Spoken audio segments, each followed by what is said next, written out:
Magkalsot Elementary School presents Brigada Sa Pagbasa 2021.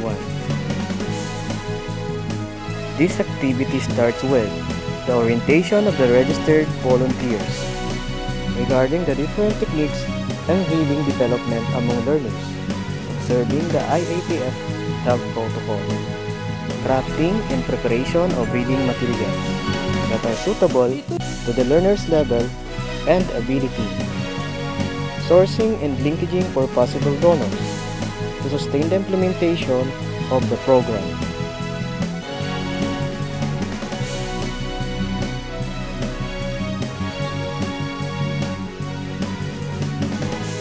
Brigada sa Pagbasa Implementation. Reading at home. Ito'y awit ng panawagan sa lahat ng mga kabataan. Pagtuunan ng pansin ang importansya ng pagbabasa. Tara na nanay at tatay, kapitbahay at buong barangay, sama-samang magtulungan para ang bata'y makabasa. Hindi mapipigilan ng pandemya, puso ng batang may pagkatyaga. Next. Ang ating laban. R. Ano sa Tagalog? Basa daw. R. R. Next. Sa Tagalog, anong basa? Oh, very good si Mulo. Yeah. Next.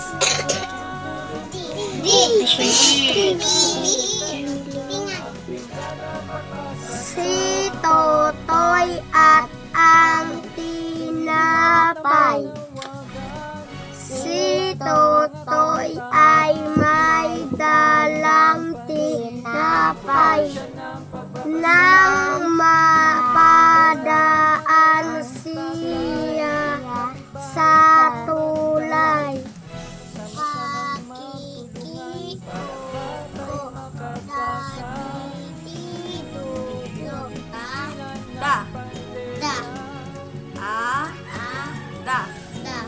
Ano ang basa kainin?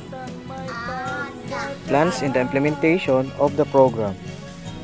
The program entitled Batang Malusog, Sa Pagbasa'y Busog. This program aims to enhance the reading ability of the pupils and acquire healthy mind and body for the brighter future.